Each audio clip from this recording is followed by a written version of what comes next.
کسی نان مسلم کو کیا ہم قرآن حکیم پڑھنے کے لیے دے سکتے ہیں؟ جی بالکل دے سکتے ہیں. قرآن پاک تو بریلویوں کے نزدیک تو نازل ہی کافروں کے لیے ہوا ہے. ہاں آپ کوئی آیت پیش کریں کہتے کافروں نے بارے چاہے کافروں نے بارے چاہے, تو بریلوی تو مانتے ہیں کہ کافروں کو ہی دینا چاہیے, وہ کہتے ہیں ہمارے لیے تو نازل ہی نہیں ہوا. تو یہ میں نے الزامی جواب کے طور پہ بات کی ہے, پکی کے طور پہ.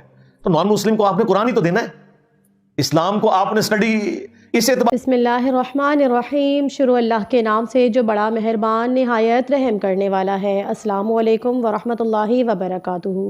ناظرین آپ موجود ہیں اپنا اپنا ریئیکشن پر. محترم ناظرین, آج ہم پھر آپ کی خدمت میں حاضر ہیں انجینئر محمد علی مرزا کی بہت ہی اہم ویڈیو کے ساتھ, جس ویڈیو میں وہ عوام کے اہم سوالوں کے جواب خود دینے والے ہیں, جیسا کہ مسلم اور غیر مسلم کی آپس میں شادی ہو سکتی ہے یا نہیں, اور مسلمان غیر مسلم کے ساتھ بیٹھ کر کھانا کھا سکتے ہیں یا نہیں. اس ویڈیو میں ہمیں بہت سے اہم سوالوں کے جواب ملنے والے ہیں, تو یہاں پر آپ سے گزارش ہے کہ پلیز ویڈیو کو اینڈ تک ضرور دیکھیے گا, جس سے ہماری نالج میں اضافہ ہونے والا ہے, اور ہم کہاں غلط ہیں کہاں صحیح ہیں انشاءاللہ ہمیں اس بارے میں بھی ان کی ویڈیو دیکھنے کے بعد پتہ چل جائے گا. تو آئیے چل کر سنتے ہیں ان کی بہت ہی اہم ضروری ویڈیو کو. میرے لیے یہ آج کی گفتگو بڑا امتحان ہے. میں صبح سے سوچ رہا تھا کہ میں نے اپنے جو مسلمانوں کے فرقے ہیں نا ان کو ہاتھ نہ ڈالوں, کیونکہ ظاہر ہے یہ نان مسلم نے تو زیادہ ویڈیو دیکھنی ہے, تو ان کے سامنے اپنی قمیض اٹھانے والی بات ہے. لیکن ہماری قمیض کیا, انہوں نے ہمارے پورے کپڑے ہمارے بزرگوں نے اتار دیے ہیں آلریڈی ان کے سامنے, جو کچھ انہوں نے دین کے ساتھ کیا. پھر میں کزمانو کاڑو, ان کو دیکھتے رہنا ہم نے. جو بات ہے میں نے کوئی لحاظ نہیں کرنا, جدھر جس نے ڈنڈی ماری ہوئی ہے نا بتانی ہے. یہ اس قسم کے ہمیں جو بھاشن دیتے ہیں نا کہ جی وہ جی ہمارا اس وقت مشترکہ دشمن ہے, بھائی ہمارا سب سے بڑا دشمن وہ ہے جو ہمارے اندر گھسا ہوا ہے, ہاں, جس نے اسلام کی پیٹھ میں چھرا گھونپا ہے, اسلام کی پکچر اتنی ملائن کی ہے کہ مسلمان نوجوان خود اپنے دین سے متنفر ہو گیا. ہمارے نوجوان کافروں کی وجہ سے متنفر نہیں ہے اپنے دین سے. کافروں کا تو تعارف ان کو کہاں سے ہوتا ہے, اور جب بڑی عمر پہ پہنچے, اور آج کل بھی سوشل میڈیا کی وجہ سے تھوڑا بہت, ورنہ پہلے کیا تھا, یہ تمہارے مولوی ہیں جن کی وجہ سے متنفر ہوئی ہے ینگ جنریشن جو ہے, یہ کافروں کی وجہ سے متنفر نہیں ہوئی بھی ہے. لہٰذا یہ پہلے دشمن یہ ہیں ہمارے, یہ غدار ہیں. اس کے علاوہ 10 بڑے بڑے ایشوز ایسے ہیں جو اکثر نان مسلمز بھی مسلمانوں سے سوال پوچھتے ہیں, بلکہ مسلمان بھی اپنے علماء سے پوچھ رہے ہوتے ہیں کہ اس کا شرعی حکم بیان کریں. وہ جو 10 بڑے بڑے ایشوز ہیں میں انہیں ایک ایک کر کے بیان کر دیتا ہوں مختصراً, تاکہ ایک ہی جگہ کے اوپر یہ ساری ریکارڈنگ آ جائے. مستقبل میں کبھی آپ کو نان مسلمز کے حوالے سے کوئی بھی اس اعتبار سے پرابلم آئے تو یہ ایک ویڈیو شیئر کر دیں, تو وہ انشاءاللہ تعالیٰ کافی ہو جائے گی انشاءاللہ.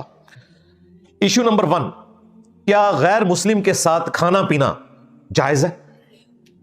بالکل, کسی بھی نان مسلم کے ساتھ کھانا پینا جائز ہے, بشرطے کہ وہ حلال کھانا ہو, حرام کھانا نہ ہو. اور جب میں نان مسلم بول رہا ہوں تو اس میں صرف اہل کتاب شامل نہیں ہے, جیوز اور کرسچنز, بلکہ اس میں ہندو بھی شامل ہیں, مجوسی بھی شامل ہیں, سکھ بھی شامل ہیں, بدھسٹ بھی شامل ہیں, ایتھیسٹ بھی شامل ہیں, قادیانی بھی شامل ہیں. سب کے سب نان مسلم کے ساتھ آپ کھانا پینا کر سکتے ہیں, اس کی اسلام میں کوئی ممانعت نہیں ہے, اور اس کے اوپر اجماع ہے, اتفاق ہے. ایشو نمبر 2 وہ ہے لین دین کا معاملہ. کیا آپ نان مسلم کے ساتھ لین دین کر سکتے ہیں؟ تو بالکل کر سکتے ہیں. نان مسلم خواہ وہ جیوز ہوں, کرسچنز ہوں, ہندو ہوں, قادیانی ہوں, کوئی بھی ہوں, ان کے ساتھ آپ لین دین کر سکتے ہیں. نبی الاسلام نے لین دین کا معاملہ کیا ہے. ایشو نمبر 3 وہ ہے نکاح کا معاملہ, شادی کرنے کا معاملہ. تو وہ بھی سورۃ المائدہ میں اللہ تعالیٰ نے ایکسیپشن دے دی ایک, کہ جو اہل کتاب کی عورتیں ہیں نا وہ مسلمان مردوں کے لیے حلال ہیں. مسلمانوں کی کوئی عورت اہل کتاب مرد کے ساتھ شادی نہیں کر سکتی, لیکن اہل کتاب کوئی عورت یعنی جیوز اور کرسچنز میں سے وہ کسی مسلمان مرد کے ساتھ شادی کر سکتی ہے. اور یہاں شادی سے مراد وہ نہیں ہے جو آپ لوگ دوسرے ملکوں میں جانے کے لیے کاغذی شادی کرتے ہو, وہ بالکل حرام ہے. شادی اسلام میں خاندانی سسٹم کو چلانے کے لیے ہوتی ہے, یہ ذہن میں رکھیے گا, یہ کاغذی کارروائیوں کے لیے نہیں ہوتی. البتہ ادر دین جو یہود و نصارہ ہیں, نہ تو ان کی عورتیں مسلمانوں کے لیے حلال ہیں, نہ مسلمان عورتیں ان کے مردوں کے لیے حلال ہیں. یہ صرف حکم عورتوں کا ہے, اور وہ بھی اہل کتاب کی عورتیں مسلمان مردوں کے لیے جائز ہے. لہٰذا کسی ہندو عورت کا مسلمان مرد کے ساتھ یا مسلمان عورت کا ہندو مرد کے ساتھ شادی والا نکاح والا معاملہ نہیں ہو سکتا. یہ بالکل کلیئر کٹ سمجھ لیں آپ. اس میں ایک تفرد ہے ابن عمر کا, جو بعض اہل حدیث بھی پیش کرتے ہیں, اس کی وجہ سے وہ کہتے ہیں کہ بریلوی اور اہل حدیث کی شادی نہیں ہوتی ہے. تو ہم ان سے پوچھتے ہیں کہ بھائی جب یہود و نصارہ کی لڑکیوں کے ساتھ مسلمان شادی کر سکتے ہیں تو ایک بریلوی لڑکی کے ساتھ ایک وہابی لڑکے کی شادی کیوں نہیں ہو سکتی؟ تو وہ کہتے ہیں اس لیے کہ وہ مشرک ہیں. ہم کہتے ہیں وہ یہود و نصارہ بھی مشرک ہیں. تو وہ کہتے ہیں یہود و نصارہ کے ساتھ بھی نہیں ہو سکتی. پھر وہ آگے چلے جاتے ہیں. لیکن یہ چند ایک جذباتی لوگ ہیں. میں اس کو کوئی اس فرقے کی ریپرزنٹیشن نہیں سمجھتا. انہیں اپنے فاسد عقیدے کی حفاظت کے لیے جھوٹ بولنا پڑتا ہے. ایشو نمبر 4, وہ کہتے ہیں کہ جی کیا ہم اپنے آفیسز میں دوستیاں ہوتی ہیں اور بعض اوقات کوئی فیکٹری آنرز کہتے ہیں کہ جی مسلمان جو ہیں وہ تو 2-2 گھنٹے کی نمازیں پڑھتے رہتے ہیں, ہم نے نان مسلم اپنے امپلائی رکھنے ہیں تاکہ کم از کم یہ امتحان سے تو نہ ہم گزریں. واقعی ویسے تو انہوں نے گھر آ کے نماز نہیں پڑھنی ہوتی, زور کی نماز 2 گھنٹے کی پڑھتے ہیں ڈیوٹی کے اوپر. یہ پرابلم تو ہے. تو وہ اکثر پوچھ رہے ہوتے ہیں اس حوالے سے کہ آفس میں نان مسلم کے ساتھ دوستی رکھ سکتے ہیں؟ بھائی رکھ سکتے ہیں, کھانا پینا بھی کر سکتے ہیں, سب کچھ کر سکتے ہیں. نہیں جی قرآن پاک میں آیا کہ یہود و نصارہ تمہارے دوست نہیں ہو سکتے. بھائی قرآن پاک میں اگر یہ آیا تو اللہ تعالیٰ نے قرآن پاک میں یہ بھی کہا ہے کہ جو قریبی محبت میں تم نصارہ کو باقی سب سے بہتر پاؤ گے. اسلام دشمنی کے اعتبار سے جوز اور مشرکین زیادہ بڑے ہیں, لیکن یہ نصارہ جو ہیں یہ مسلمانوں کے زیادہ قریب ہیں کیونکہ ان میں قسیسین ہیں, رہبان ہیں, یہ تکبر نہیں کرتے, نرم دل لوگ ہیں. تو یہ چیزیں بھی بیان ہوئی ہیں. اس کے علاوہ بھی قرآن پاک میں اللہ تعالیٰ نے فرمایا کہ اہل کتاب میں ایسے لوگ بھی ہیں کہ ان کے پاس ڈھیروں ڈھیر تم سونا بھی رکھوا لو تو وہ کبھی بھی اس میں خیانت نہیں کریں گے. ان میں اچھے لوگ بھی ہیں, برے لوگ بھی ہیں. یہ ساری چیزیں لین دین والا معاملہ بھی ہونا ہے. ہاں جو چیز مذمت کی گئی وہ ہے یہود و نصارہ کو اپنا دوست نہ بناؤ اپنی دلی دوستی میں جس میں آپ کو یہ حکومتی راز ان کے ساتھ شیئر کرتے ہیں. یہ دوستی منع ہے. ورنہ اگر مطلقاً دوستی منع ہو تو مجھے بتائیں بیوی سے زیادہ انسان کا کون دوست ہوتا ہے؟ کیا بیوی کے ساتھ دشمنی کا رشتہ ہوتا ہے؟ قرآن تو کہہ رہا ہے کہ ہم نے میاں بیوی میں محبت ڈال دی ہے. تو اگر جیوز اور کرسچنز کی عورتوں کے ساتھ شادی کی اجازت ہے تو دوستی کی اجازت تو خود بخود اس میں ہوگی. لیکن آپ نے مسلمانوں کا کوئی راز ایسا نہیں بتانا, اور وہ تو کسی مسلمان بیوی کو بھی نہیں بتانا. ہاں بالکل سیدھی سی بات ہے. ہم نے جو سیکورٹی اوتھ دیا ہوتا ہے ایٹامک انرجی کے اداروں میں, ہم اپنے فیملی ممبرز کے ساتھ بھی صرف اتنی ڈسکشن کر سکتے ہیں جتنی پبلکلی رپورٹ ہوئی بھی ہے, میڈیا میں آ جائے یا ویب سائٹس پہ اویلیبل ہو. باقی ساری تفصیلات تو نہیں بتاتے ان کو. تو اس طرح کی دوستی کرنا وہ منع ہے. لیکن آپ کے ملک میں انہی اداروں سے لوگ جو ہیں وہ خریدتے ہیں ہمارے دشمن, اور باہر ملکوں میں جا کے وہ پھر پاکستان کے خلاف کتابیں پوری لکھتے ہیں. اور یہ سارے کتابیں لکھنے والے اس ادارے سے تعلق رکھتے ہیں جو پوری قوم کو حب الوطنی کا درس دیتا ہے. انہی کے اداروں سے سارے بھاگ کے گئے ہیں جو اس قسم کی حرکتیں کرتے ہیں. تو دلی دوستی اس اعتبار سے کہ کوئی مسلمانوں کا راز لیک ہو جائے یہ نہیں کرنی. باقی ٹھیک ہے, گپ شپ بھی کریں, مدد بھی کریں.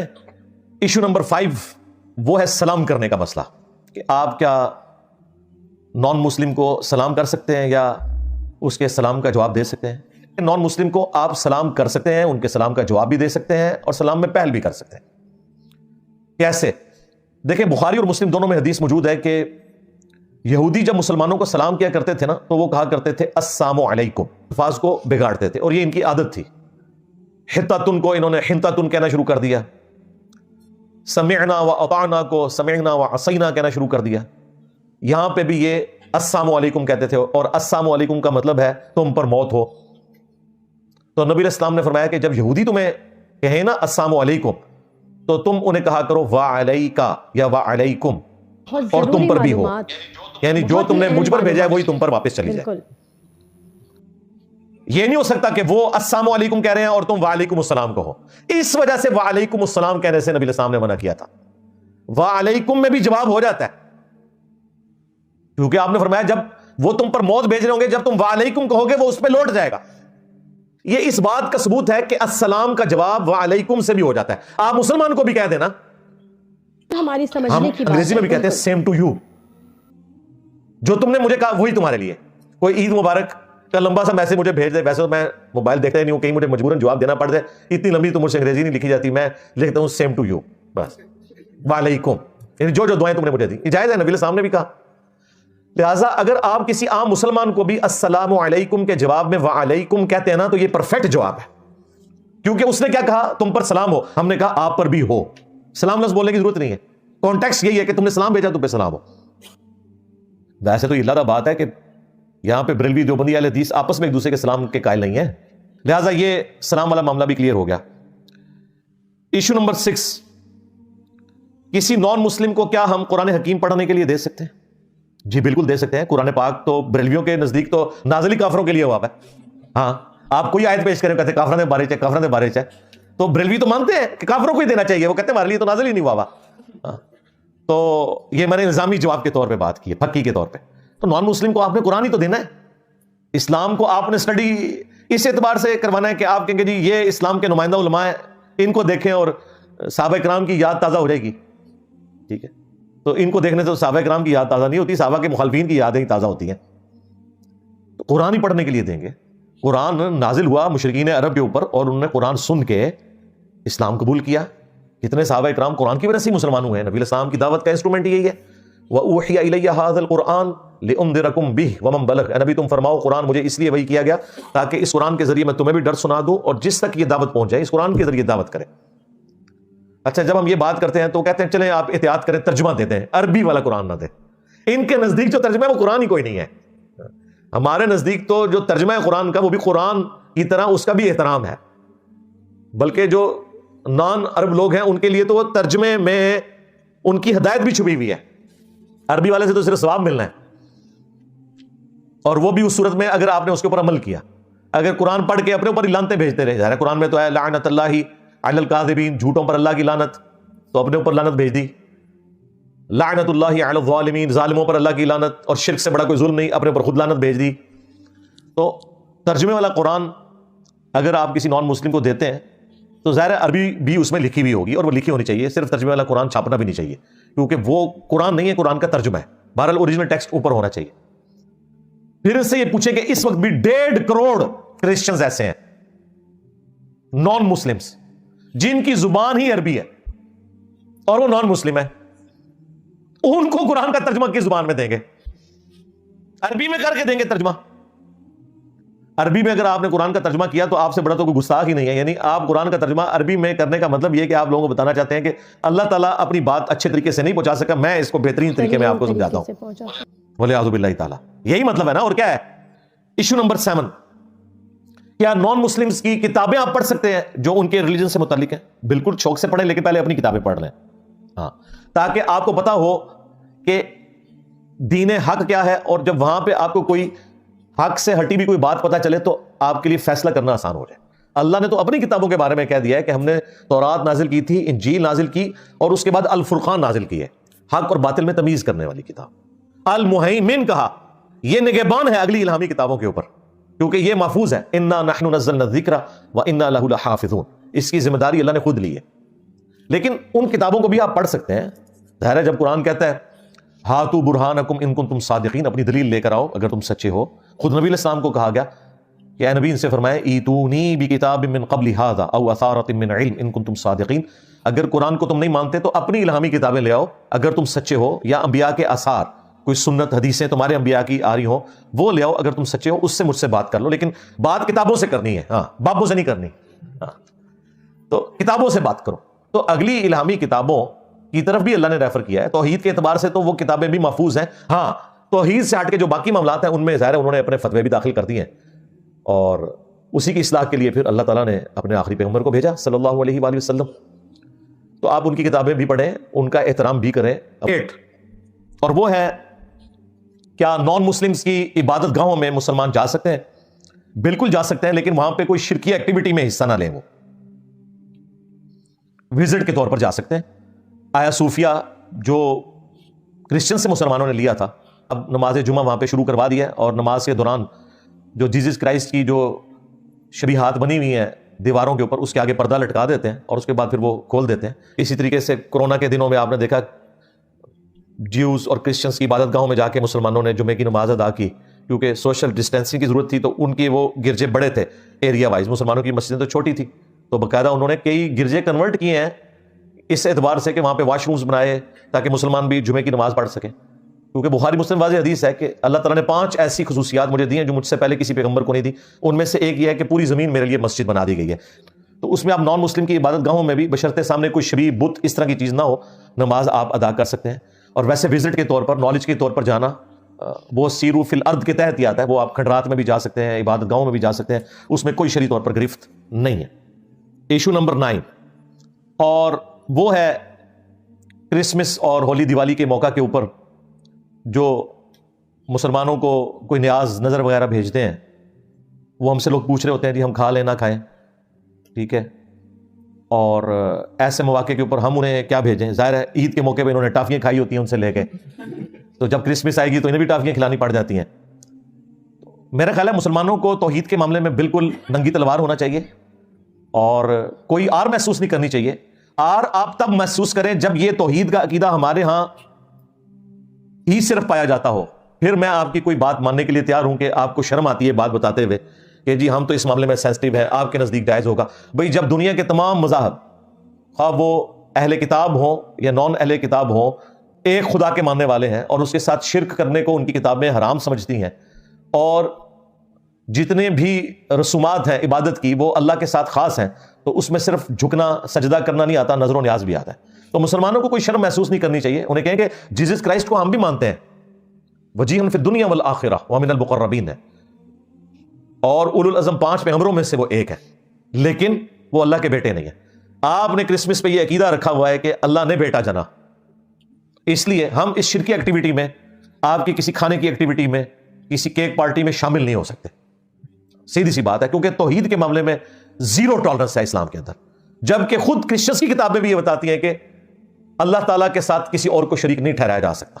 لہٰذا اس طرح کے جتنے مواقع ہیں ان کو کلیئر کٹ بتائیں کہ ہم آپ کی کسی مذہبی ایکٹیویٹی میں حصہ نہیں لیں گے کیونکہ یہ شرک کے اوپر مبنی ہے.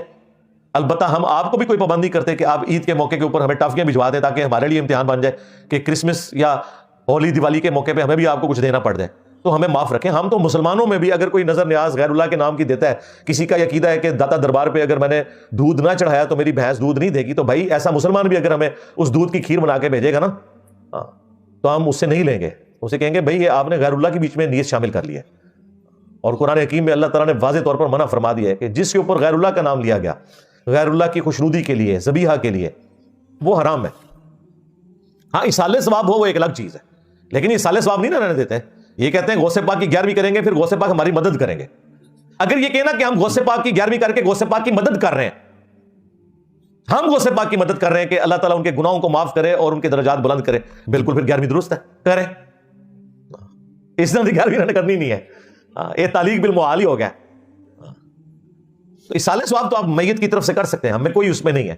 مسئلہ پیچھے جو عقیدہ ہے نا آپ کا خرابی, وہ ہے اصل چیز, اس کو سمجھیں. تو آپ نان مسلم کو سٹارٹ اس سے لیں کہ مسلمانوں میں بھی اکثریت ایسی نظر و نیاز کر رہی ہے جو ہم مسلمانوں کی نظر و نیاز لینا بھی حرام سمجھتے ہیں. تو سرکار تو سیدھے شاہی کوئی نہیں ہو, ٹھیک ہے. جب انہیں یہ بتائیں گے نا کہ یہ جو کچھ ہو رہا ہے درباروں کے اوپر, اور یہ جو بتوں کو جس طرح نہلایا جاتا ہے, اس طرح عبد القادر جیلانی کا مجسمہ بنا کے جو یہ نہلا رہے ہیں, ٹھیک ہے, اور لال شہباز قلندر کے مجسمے کے اوپر یہ وہ ہار ڈال رہے ہیں, یہ سب کچھ جو ہے نا یہ وہی والی ایکٹیویٹیز ہیں جن کی اسلام نے مخالفت کیا, اور صرف اسلام نے نان مسلمز کے اعتبار سے اسے کنڈیم نہیں کیا, مسلمانوں کے اعتبار سے بھی کنڈیم کیا. تو انہیں پھر صبر آ جائے گا کہ ٹھیک ہے یار یہ تو اپنے مسلمانوں کی بھی نظر نیاز نہیں مانتے جو غیر اللہ کی خوشنودی کے لیے ہو, تو اگر ہماری نہیں لے رہے تو اس میں کوئی برا منانے والی بات نہیں ہے. یہ ان کو کلیئر کرنے کی ضرورت ہے. ایشو نمبر 10, اور وہ ہے اکثر جو مسلمان باہر کے ملکوں میں جاتے ہیں نا انہیں بڑا جوش چڑھتا ہے, وہ کہتے ہیں جی یہاں بہت نان مسلم ہیں, ہم انہیں اسلام کی دعوت دینا چاہتے ہیں. ایک جو ہے نا ہر مسلمان کے اندر بڑا جذبہ ہوتا ہے, خود اس نے اسلام سیکھا تک نہیں ہے, اسے یہ جذبہ ہے کہ میں نے غیر مسلم کو اسلام سکھانا ہے. آپ کو پتہ ہی نہیں ہے کہ نان مسلم اگر آپ سے صرف وہ کچھ پوچھ لیں جو آپ کے مسلمانوں کی اکثریت کر رہی ہے, تو آپ تو اپنے گند کو صاف نہیں کر سکتے, انہیں کیا اسلام کی آپ دعوت دیں گے. اگر وہ آپ سے پوچھ لیں کہ اسلام کا مطلب اگر امن ہے تو سارے مولوی جان بچا کے کافر ملکوں میں کیوں آ جاتے ہیں, مسلمان ملکوں میں امن کیوں نہیں ہے. اگر اسلام میں حقوق العباد ہیں تو پاکستان میں بجلی کا میٹر لگوانے کے لیے رشوت کیوں دینی پڑتی ہے اور یو کے میں کیوں نہیں دینی پڑتی. تو الٹیمیٹلی آپ کو یہ کہنا پڑے گا کہ جی پاکستان مسلمان ملک ہے اور یو کے اسلامی ملک ہے. یہی جواب ہے.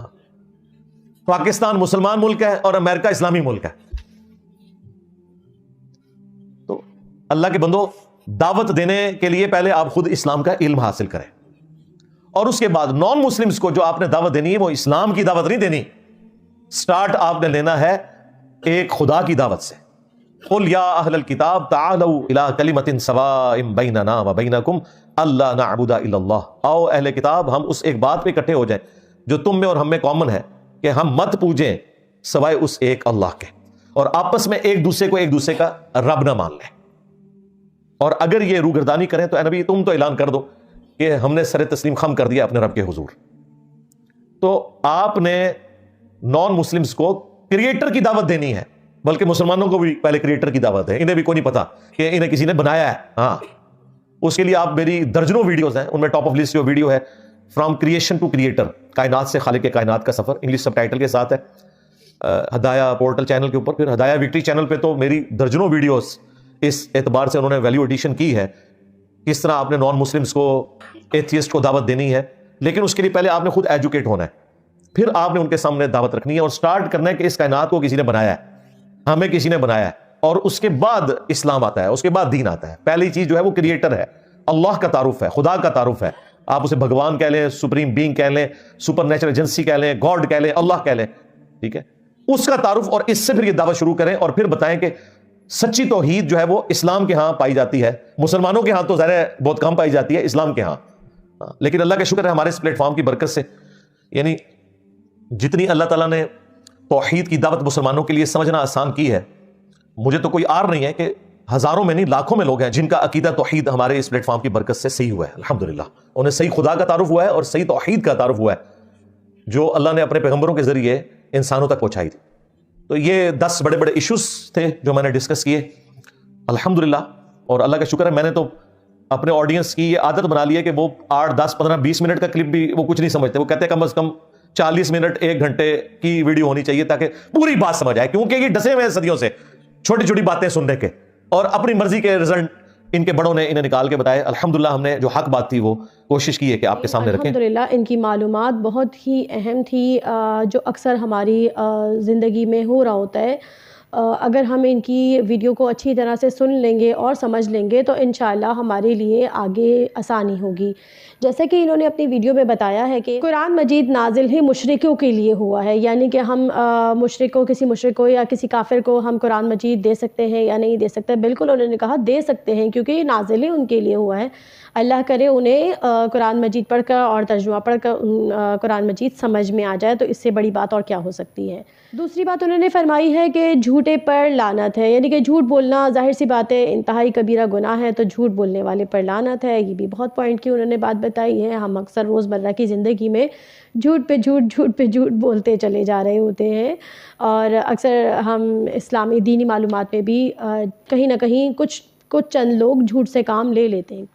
اور انہوں نے یہ بات بھی بہت ہی اچھی بیان فرمائی ہے کہ مسلم لوگ نان مسلم کی بکس وغیرہ پڑھ سکتے ہیں یا نہیں پڑھ سکتے ہیں. بالکل پڑھ سکتے ہیں. انہوں نے کہا ہے کہ ظاہر سی بات ہے نالج میں اضافہ ہوتا ہے, ہمیں پتہ چلتا ہے ہمیں کب اور کہاں اور کیا جواب دینا ہے, کیا بات ان کی بکس میں لکھی ہوئی ہے اور کیا بات ہماری قرآن مجید میں لکھی ہوئی ہے, تاکہ ہماری نالج میں اضافہ ہو. ان کے گرجا گھر وغیرہ میں اگر کوئی جانا چاہتا ہے تو وہ جا سکتے ہیں یا نہیں جا سکتے. ہاں بالکل انہوں نے بالکل یہ بات صحیح فرمائی ہے کہ ان کی پارٹیسپیٹ نہیں کر سکتے ہم ان کے عبادت گاہوں میں جا کر, لیکن ہاں اگر ہم اپنے نالج میں اضافہ کرنے کے لیے وہاں کی نمائش کے لیے وہاں پہ کچھ معلومات لینے کے لیے ہم ضرور جا سکتے ہیں, لیکن ہم ان کی عبادت گاہوں میں پارٹیسپیٹ ہم نہیں کر سکتے. تو امید ہے آپ کو ویڈیو پسند آئی ہوگی. اگر آپ کو ویڈیو پسند آئی ہے تو پلیز ویڈیو کو لائک کریں, چینل کو سبسکرائب کریں. اگر آپ چینل کو سبسکرائب کریں گے, ویڈیو کو لائک کریں گے تو ہماری حوصلہ افزائی ہوگی, اور انشاءاللہ ہم اسی طرح سے ویڈیوز آپ کے لیے لے کر آتے رہیں گے. ملتے ہیں ایک اور اچھی سی ویڈیو کے ساتھ, تب تک کے لیے اللہ نگہبان.